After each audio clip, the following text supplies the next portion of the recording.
Hi, I am Vitor Vitarese, and proudly I belong to the Betta project team, a DNA experience.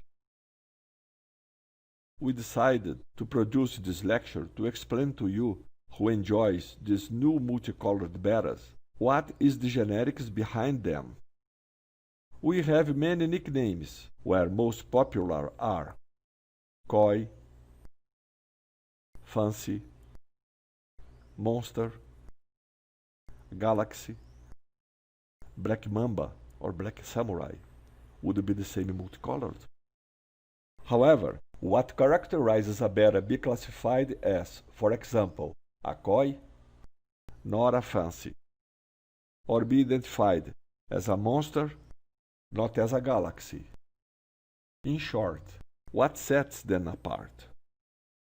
As for the term Koi, due to the arrangement of colors, usually red, pinkish, or whitish, and black, it's clear, or almost instinctive, to an association with the traditional Koi lineages of Kingios and Carp with this denomination. Note: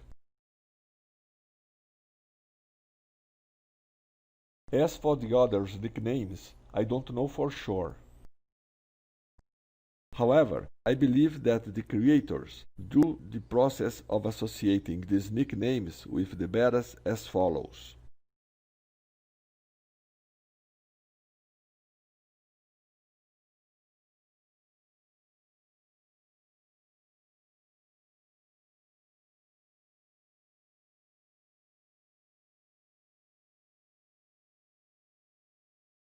That is, it goes from the head of each creator when evaluating their multicolored specimen, deciding on the spot for a flash name, more attractive for sale, in the evaluation of this creator, of course, including, for example, Orca or Black Widow, etc.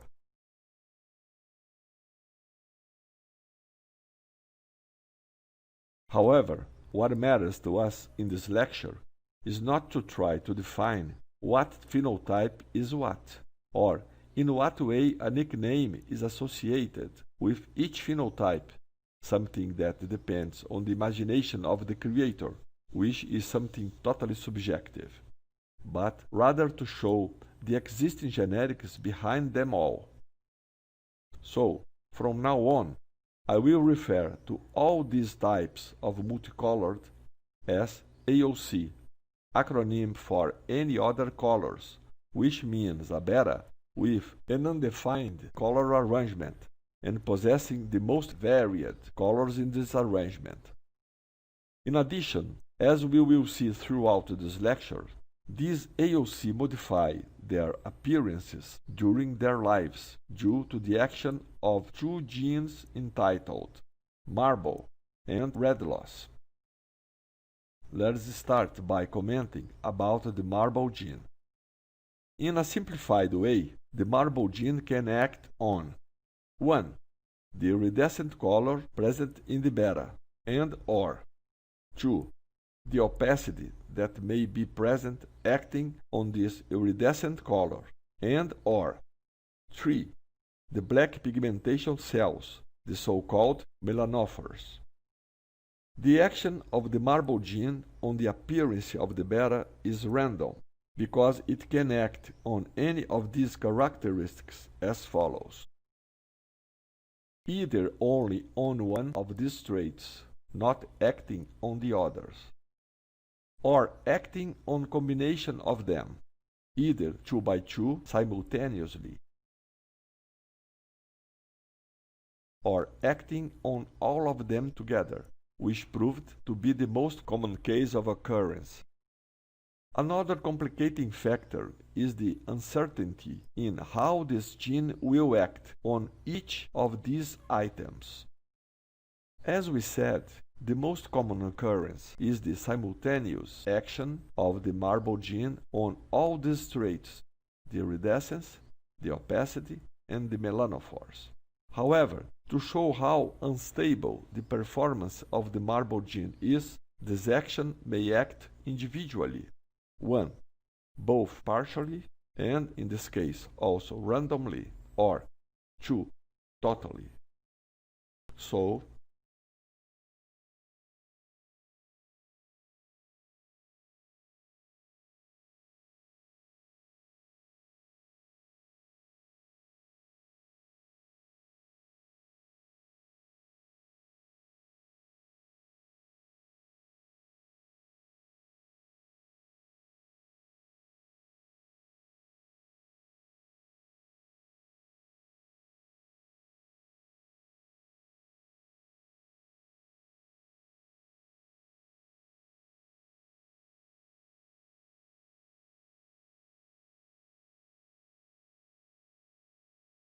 in addition, these actions happen in bettas of the same letter, both at different times and at different intensities.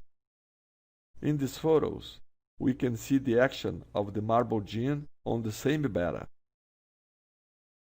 Finally, the suppressed characteristic, whether total or partial, may even remanifest itself in the phenotype, however, not necessarily in the same way as it was in the beta before the beginning of the marbling process.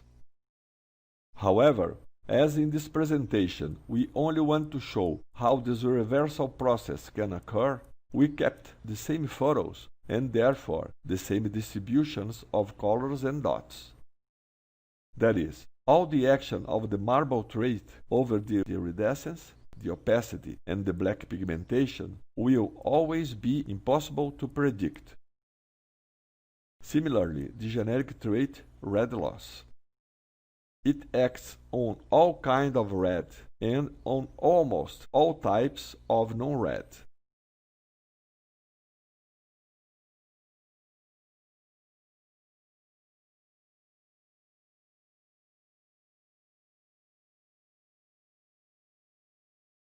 It just doesn't act on this traditional yellow. However, the red loss can act, in addition to the other types of non-blood red, let us say, also acts on these new yellow types from the blood red trait, which is the one present in the first red dragons. In the same way as the marble trait, it has been observed since the 60s that the red loss can act contrary to its common effect. We call it red gain, occurring in several red Cambodia bettas that, over the months, gradually increases red pigmentation on their bodies, initially cream-colored or a whitish-rosy, ending up completely light red. Notice these three red Cambodia females representing three distinct phases of red gain acting. In the same way the marble gene, the performance of the red loss is unpredictable too. When these two genes act either separately or simultaneously, we have these changeable multicolored. Hence, we at the Betta project refer to them as unstable multicolored. Thus, many of them start presenting themselves fully colored, without any hint of future loss of color or brightness, and suddenly begin to suffer the actions of these nefarious genes and end up, in the most extreme cases, presenting themselves totally without any coloration, the so-called cellophane. The more detailed, more complete explanation on how to avoid, or preferably eliminate, the presence of these two generic traits in the stable strains of Betta, those actually workable, can be obtained in our course on Betta genetics. Visit our website bettaproject.com for more information. See you.